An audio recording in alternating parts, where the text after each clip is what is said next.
Good morning, everybody. I'd like to welcome you to a special meeting of the Madera County Board of Supervisors. Today is Monday, September 16th, 2024. Welcome.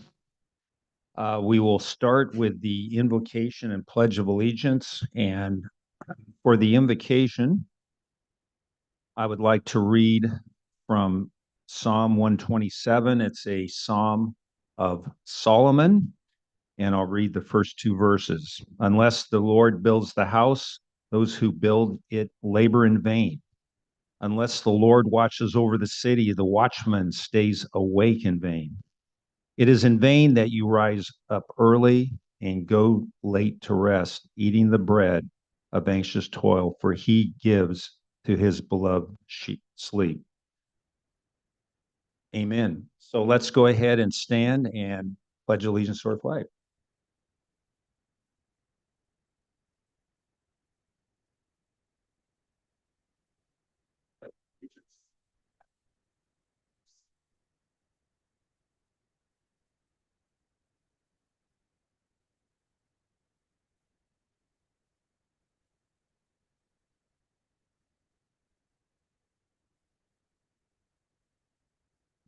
We'll move on to public comment. The first 15 minutes of each regular session are set aside for members of the public to address the board on any matter under the jurisdiction of the board, but not appearing on the agenda.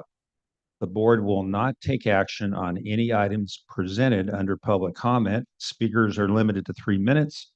Anyone addressing the board is asked to print their name clearly on the speaker sheet at the podium and state their name and county of residence for the record. Are there any members of the public who have a comment? Seeing and hearing none, we'll move on to our hearing, and we will move into item 3A. County Administration Department Administrative Officers Overview and Presentation of the 2024-2025 Proposed County Budget and Special Revenue Budgets as directed, with direction as needed.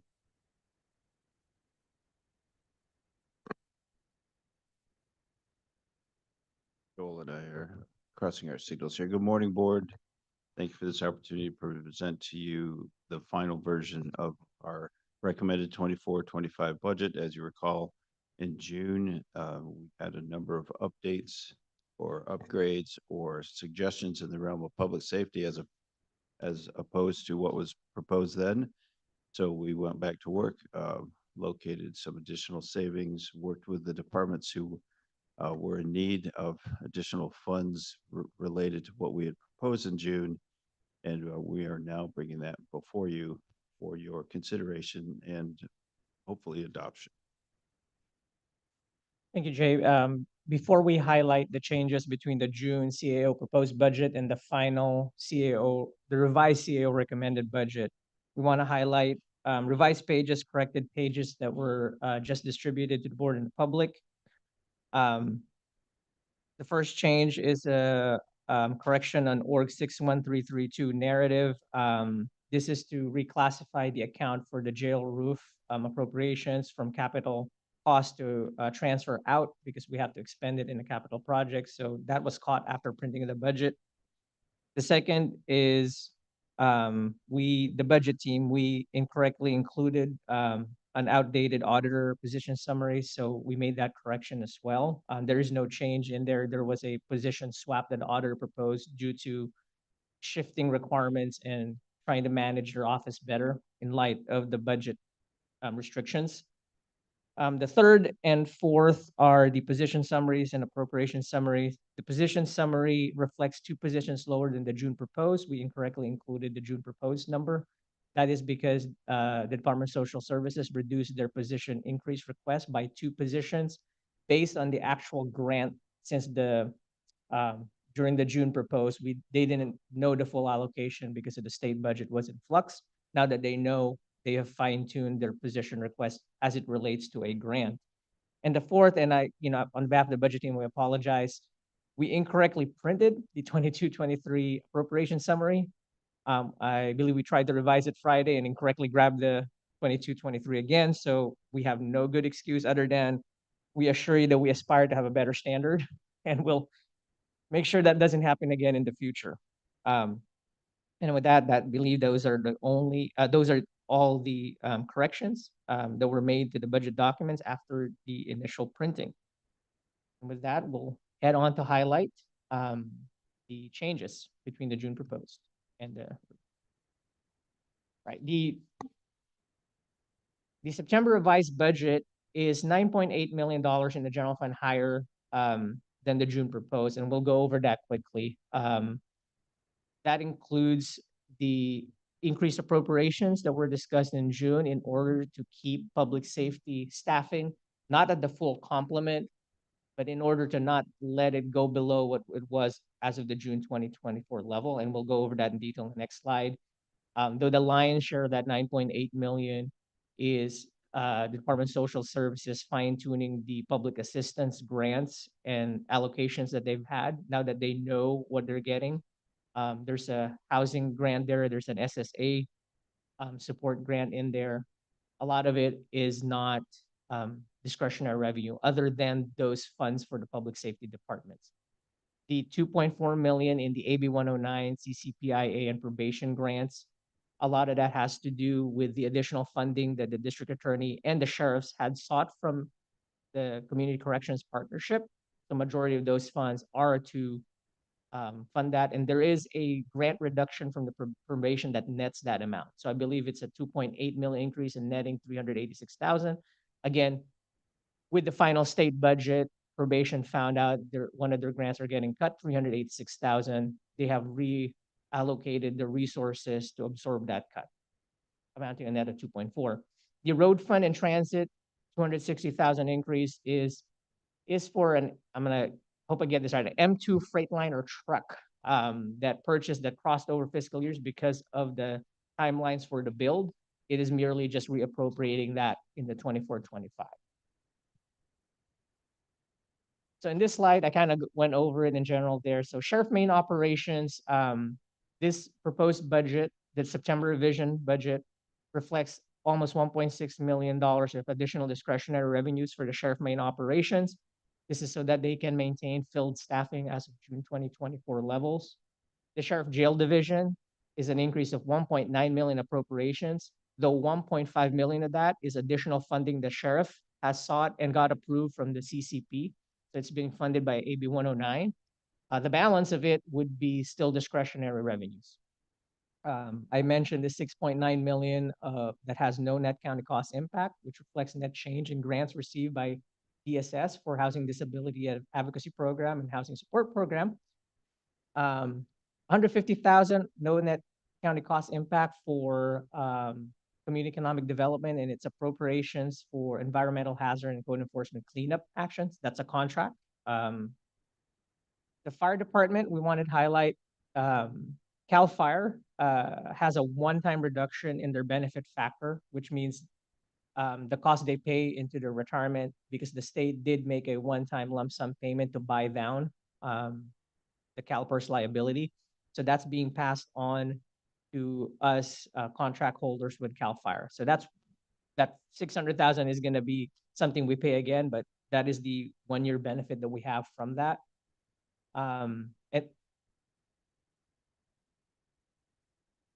Just to make it clear to the public, there's no reduction in fire service. No, there is no reduction. This is for the same complement of our CAL FIRE contract. It just cost us less for their benefits load because the state made a lump sum payment on behalf of the employers that have to pay that. Insurance, there's a $200,000 reduction compared from the June proposed. That's just fine tuning the premiums and deductibles. So that's the net decrease. That's all general fund. That's a direct general fund savings. And there's 40,000 from one-time funding for economic development promotional activities that we're pulling from impact fees that would help promote growth and employment in Madera County. So for the non-general fund changes, we mentioned the 260,000, which is rollover funding for the Freightliner dump truck. For probation, it is I'm sorry, I stand correctly. It's $252,000 grant reduction. And then the probation AB 109 realignment, that's 2.8 million between the sheriff and the district attorney, who both sought additional funding from the Community Corrections Partnership and had that funding approved. So, we do want to extend our thanks to Sheriff and District Attorney staff because that helps the general fund directly. So we kind of want to just walk through where our operating deficit stands. At the top of the page, 8.8 million is what we had proposed in the June budget as our operating deficit. The line one, we would have needed 3.5 million to make sure that the sheriff had appropriations to keep June 2024 field staffing levels. That is offset by 1.5 million of the AB 109. For the district attorney, the DA would have needed approximately 536 to keep her staffing levels maintained for this fiscal year because it's not a full year. I think it would have been 800,000 if it's the full year. She did get funding approved. We just tried to match it because she is going to claim actuals to the CCP. So, but I do believe she got approval to up to $800,000. So for this fiscal year. The 597 was the CAL FIRE one-time benefit factor adjustment, and the revised insurance premiums helps it. But line four is what we haven't highlighted yet. Given the benefit of, when we did the budget revenue projections in June, we had the benefit of April actuals. Since we have the benefit of June actuals, including July and August prior, accrual period adjustments for development of this budget, we were prepared to recognize $3.2 million of additional revenue, which directly helps. A lot of it went to fund the additional net county costs that we did, but there is left over to reduce that budgeted deficit from 8.8 million to just under 6.8. Better, but in our opinion, still not great. So how does that play into the overall fund balance? So one thing that we also did not have the full benefit of, or not have the benefit of, was the final financial statements when we did our June budget hearings. We did want to clarify, though, that the fund balance beginning of 9.3 million was within $40,000 of our estimate in June, so that didn't change much. I think it went down 40,000. Statistically speaking, we felt it was pretty spot on. But with a updated projected deficit of 6.768 million, we expect to have 2.5 million or just over 2.5 billion left at the end of the fiscal year 24-25. This does not include using about 4.1 million of LATCF, which is still in the special revenue fund budget. We didn't recommend to program that in this year for your board, but I just want to highlight that again. We had a discussion on it in June. What was the name of that? It's a local agency and tribal consistency fund, short LATCF for short. It is an offshoot of the rescue plan law. We are able to use it. So local agencies and tribal entities that received it are able to use it just like general fund revenue. So we can't plug it in directly into the general into fund balance, but we certainly can offset general fund expenditures that would normally be general fund, among other things that it can be used. You connote that as a reserve. Somewhat. So it is in a special revenue fund. The board hasn't taken action on appropriating it. Right. I do believe to designate as a reserve that would require board action, but at the moment that revenue is not programmed into the budget. So for all intents and purposes, it's sitting there until the board takes action to appropriate it or designate it. What we will, and it's not in our presentation, is for our first quarter budget update, which would be sometime mid-October, late October, depending on when we get the final September. We could present, we could do a presentation on the LATCF as well as other, fund balance sources, and we just want to make sure we get a chance to provide the entire board what it was designated for, which is pretty much a generic, what it can be used for, and just seek direction on uses. We just mentioned that because given how low our fund balance is going to get, if we do spend 6.7, that is available if the long-term plan is to keep it level and help our revenues catch up. So we kind of wanted to, how does these changes impact, 21% of the county's budget is still discretionary, which means 79% largely non-discretionary. I don't think any of these changes move the needle on that in terms of percentages. A large portion of our budget still is non-discretionary. Most of that, 74%, is still allocated to public protection. That's the biggest commitment from the board. The 5-year comparison, public assistance shows the greatest increase, but again, that is a factor of state and federal grants and eligibility for public assistance for the constituents. That is other than mandated matches, which is covered with realignment. That is no drain on the discretionary revenues of the general fund. Other protection, I pointed this out in June, that big drop from 24.4 to 17.5 is just programming GSA fees and GSA projects. So if there's no projects programmed in, then it would show a decrease, but we didn't really cut funding. That's what we wanted to point out. All the categories, including public safety categories, still continues to show growth. Again, it's not necessarily growth in numbers, though there's some numbers in there that's related to the new developments, which are fully revenue offset, but it's really growth in salaries, wages, supplies, and everything else. This is the schedule of positions. In June, we said that the department requested positions was 1,773. The decrease in 2 positions is for DSS requesting 2 positions lower based on the actual grants they received. What we propose, so we're not done. So what we wanted to point out is that 6.7 million is still a serious deficit to have as adopting. We wanted to be conservative and, but in our minds, adopting a budget with a deficit is anything but conservative. So we're going to continue to hack away at that 6.7. We'll be at your board when we identify these. We just want to highlight some of the things we're looking at. We mentioned that AB 109 helped a lot. I think the sheriff and the DA are going to continue to look at that. They approved 1 year. In order to preserve the AB 109 related services at the jail and at the DA's office, I think, we highly encourage the sheriff and the DA to seek additional funding, not to be dependent on it, but to allow us to get to a place where we won't need it, because it is a community, whatever they do, it benefits the entire community. But we do want to remind that the CCP consists of the courts as well, and the city PDs and the public defender, et cetera, et cetera. All general fund departments that utilize discretionary revenue will have to manage vacancies in 24-25. We just want to point out that the total vacancies in June was 286. As of August, it's 292. So that's an average attrition rate of 3 vacancies or 3 positions leaving per month.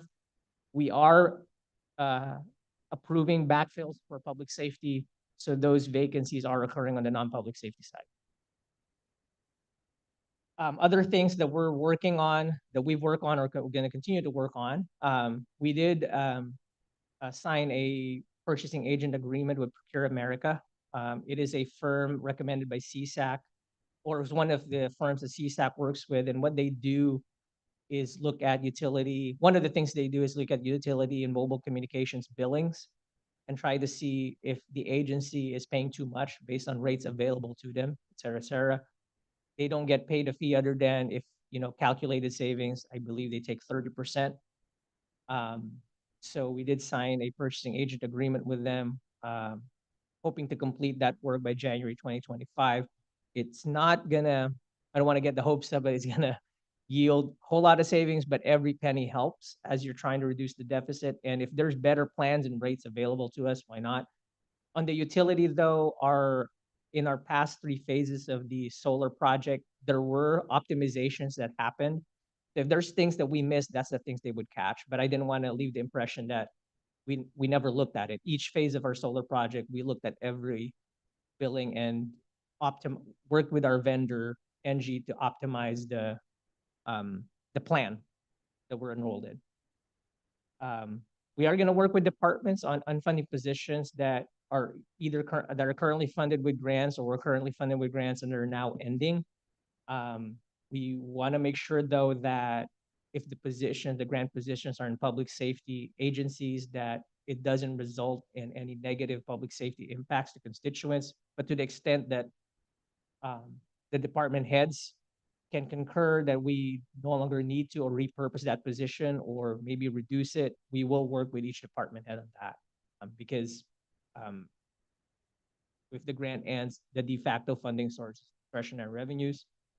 And then unfunding of non-public safety positions to become vacant during the fiscal year, we will continue to work with each department head, scrutinize every vacancy.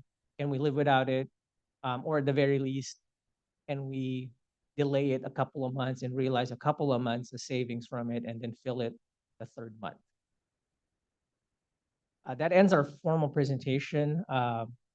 And we do want to extend a request to the board that the budgets that we highlighted here are the ones that changed from June proposed. We are, I guess, posing the question or request to not read every single budget that did not change from the June proposed. But we're also open for any questions that you may have on any budget. Thank you, Joel. Great presentation. I'd just like to mention something that you said, the reduction of the deficit from 8.8 to 6.7. You said it was one of the great understatements of the year. Maybe it'll be number one. It's still not all that great, in my opinion. A $6.7 million deficit. Yes, it's not great. In fact, it's really bad. It's unsustainable. Anyway, I just was wanted to point that. I thought that was you were trying to be, it's better than 8.8, but still 6.7. But the other thing is, I was wondering, I understand that Merced County has a similar type of deficit. What have you heard around the state as far as other counties? Is this something that we're experiencing statewide because of similar issues that are impacting the budget? Yes, I think Supervisor, inflation really hits government a lot because the components of inflation, the transportation costs, a lot of that gasoline costs, we spend a lot of that, right? And that's reflected in our rates. And one of the things we're going to continue to look at is, fleet optimization. And we have an ongoing effort here between CED, fire, and general services who all have different fleets. Now, they're very different fleets, so we want to make sure we come up with a recommendation that makes sense. But there is optimization that happens there. But yes, to the not just statewide, though I would suspect it's statewide, but just our neighbors. I believe in Merced County, the deficit discussion started with them wanting to close 4 fire stations. I believe that they cannot afford to take the 2.0 staffing, right? I think how they're going about that is, I think there's a citizen-led initiative for a sales tax for public safety to help prevent those closures, among other things. But we do know that the city of Hanford, city of Lemoore, all have public safety sales tax on the November ballot. Same thing with the city of Clovis in order to maintain. So even, and I'm going to focus on the city of Clovis, right? Retail capital of Fresno County, probably arguably average home prices are high. So they have nothing to complain about a property tax and sales tax to begin with. And yet to maintain the service level that they have right now, they're not able to unless they do a sales tax. So again, maybe it's not apples to apples because it's urban or suburban, but at one point their property tax and sales tax are able to fund it. And now they can't even maintain it, right? So I think that equation is happening. We've seen it in the cities and then County of Merced. Those are the examples we have. And looking at our own finances, we're not surprised, right? Because it's not like we're growing our services. We're just trying to maintain them. And even with that, we're just trying to maintain public safety and we're cutting everything else and we're still 6.7 million in the hole. Now, I do want to mention if we're able to hold net county cost level, which means cuts, right? Which means people still have to tighten belts, keep more vacancies, et cetera. It'll catch up, right? It should catch up. Because if we're growing at 4.5 million a year. But it doesn't mean that there's no cuts because keeping net county cost level means there will be cuts, right? So again, to that point, in order to not have cuts, you need another revenue source. You need some level of cuts, to let existing property tax and sales tax level. That's my long-winded answer on it, and I use the city of Clovis as an example because I don't think they're growing. Their argument is just if you want this, right, and their retail is strong. In fact, their sales tax collections is almost as much as as the city of Fresno, and they're what 1/4 the size. So that's and they're still not enough, right? Right, Yeah. So right. Well, I think in Clovis, they call it maintaining their way of life, right? it's a nebulous term. The Clovis way of life. So with that, do any of my colleagues have any comments, questions? Yes. I have one question on the increased revenue of 3.2, almost 3.3 million. Are there specific areas where that came from? Yes, Supervisor. So property tax is one, but though that largely, it's not huge. It's really recognizing hotel motel, which is TOT tax. Sales tax is flat for us.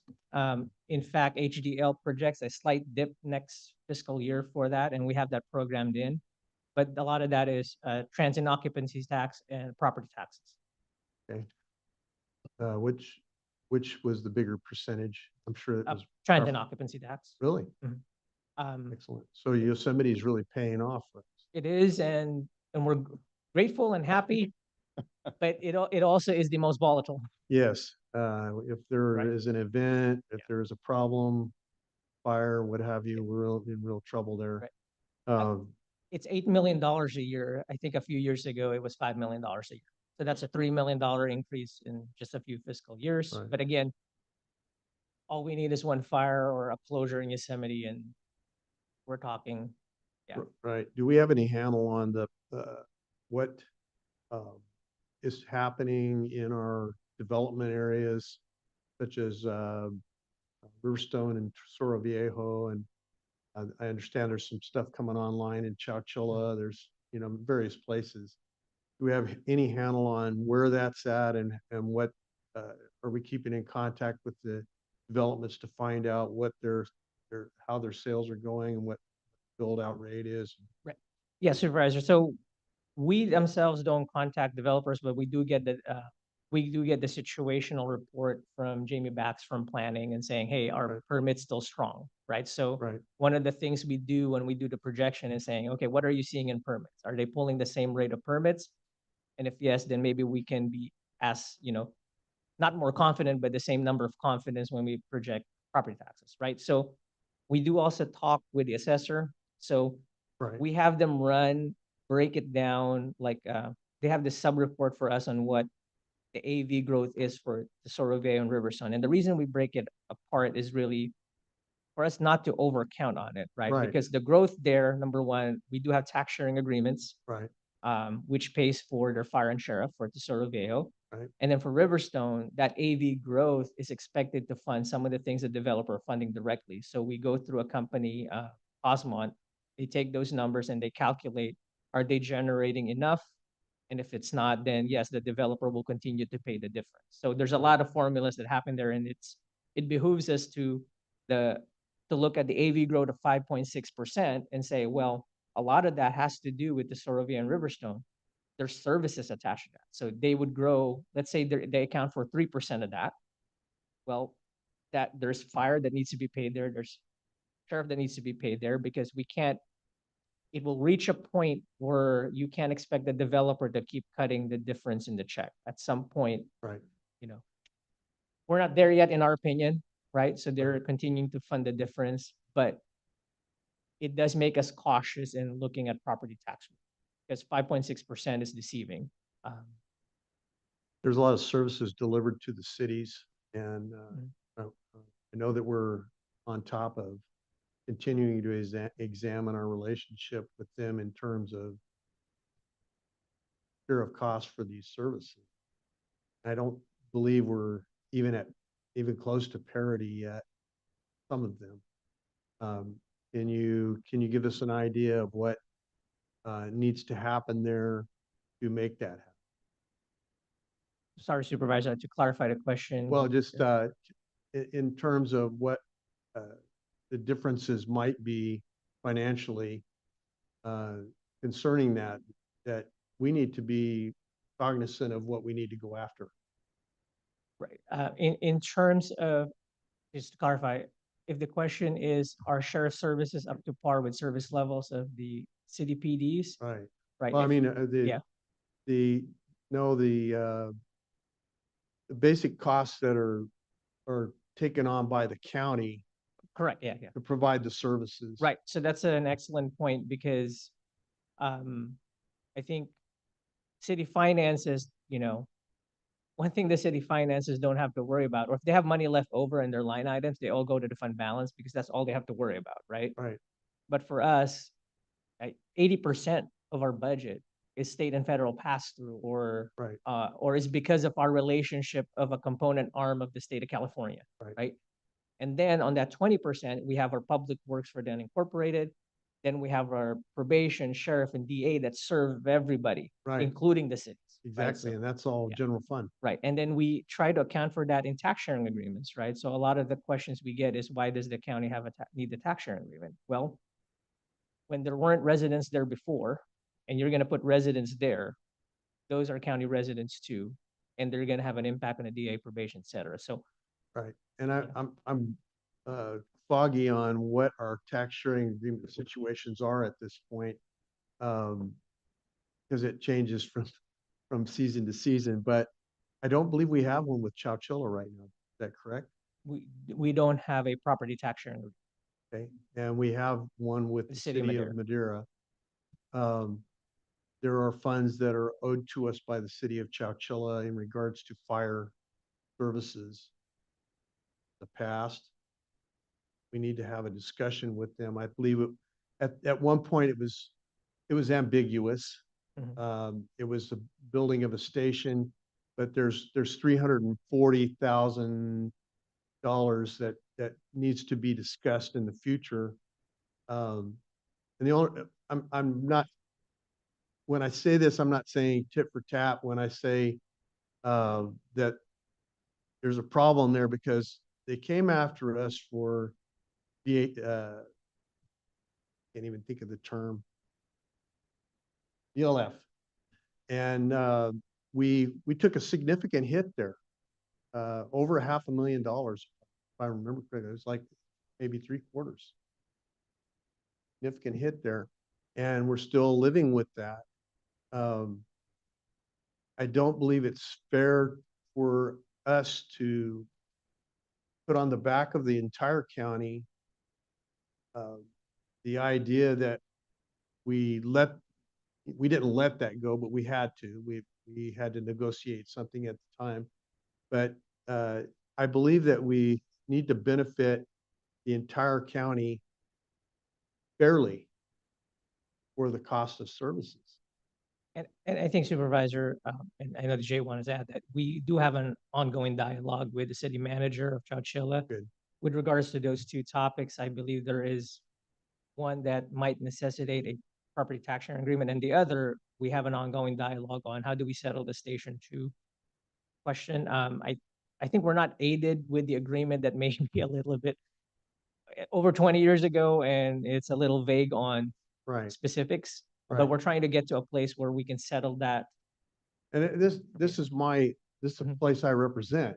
Right. You know, I'm stepping out here to say, I think it needs to be fair. And, the city of Chowchilla is doing very well in regards to their development. There, number of places that have come online.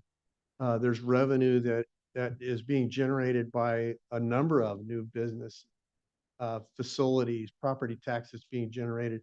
There's a $200 million AutoZone building that's coming online. It's almost complete.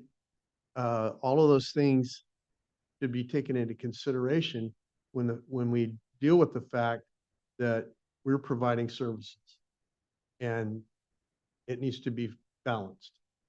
We want to help them. Yeah, they're our constituents, just like everybody else is. We want to help all of our constituents. We're supporting the same people, but we need to make things balanced so that the whole county, when we all do well, when the county is taken care of, everybody's going to do well because the cities benefit Mhm. from what the county. We agree. That's all I have to do.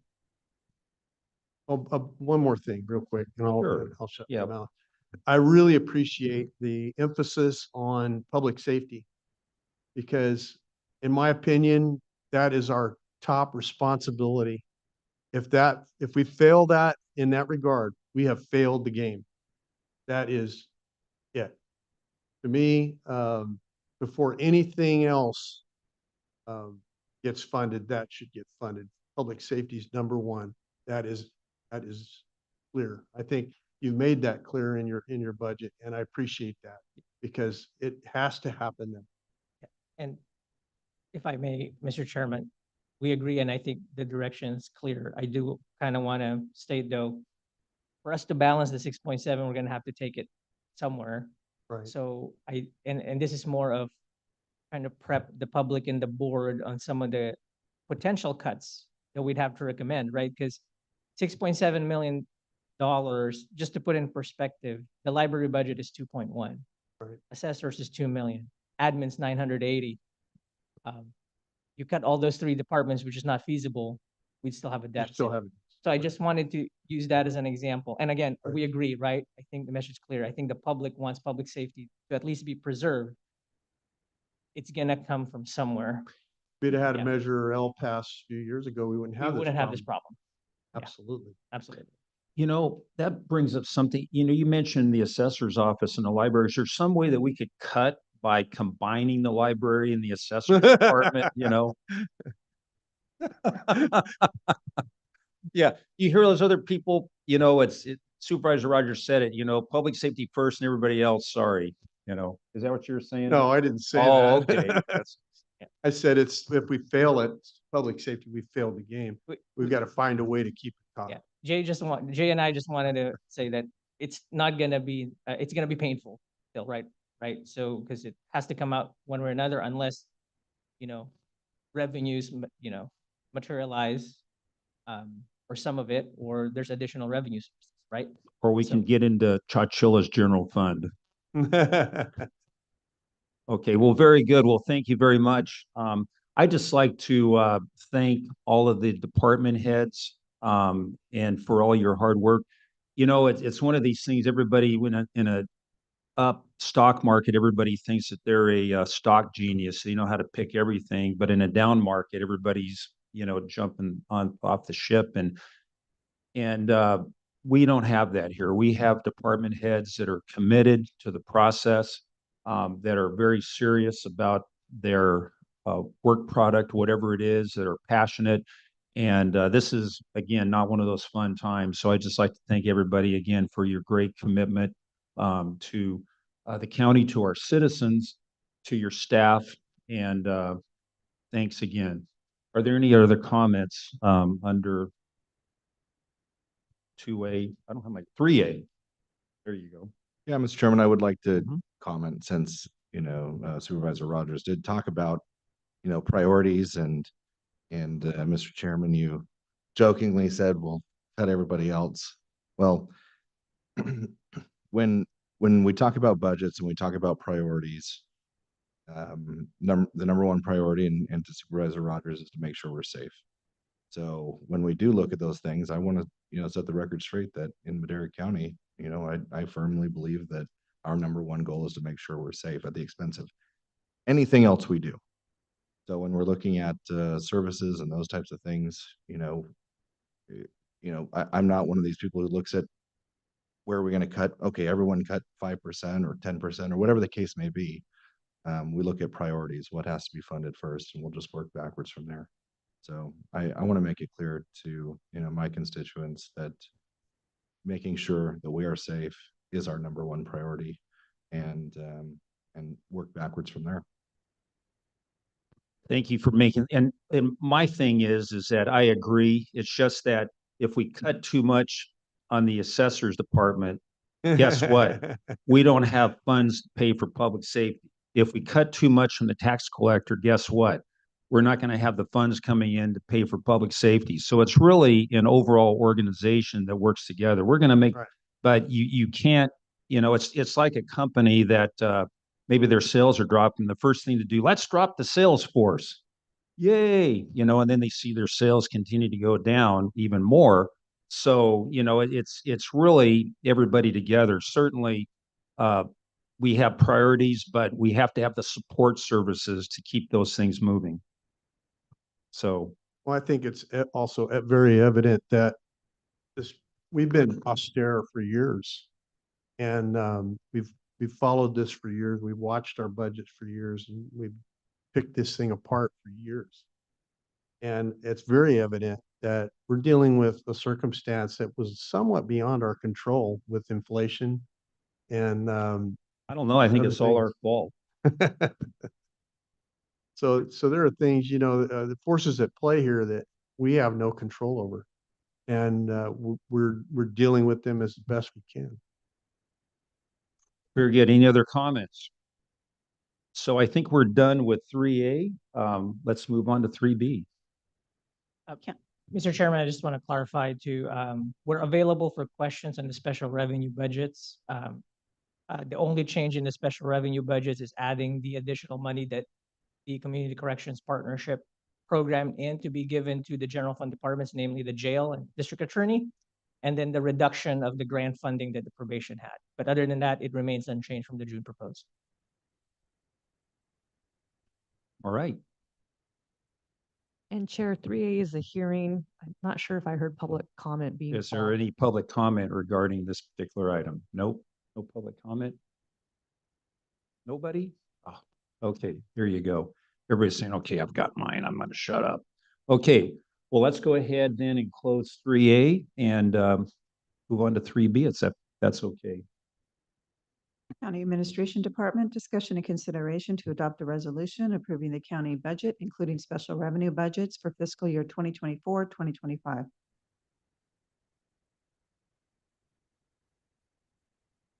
Yes, sir. We recommend that you adopt the budget, including the Okay. special revenue budgets. Very good. I'm going to move that we adopt this budget.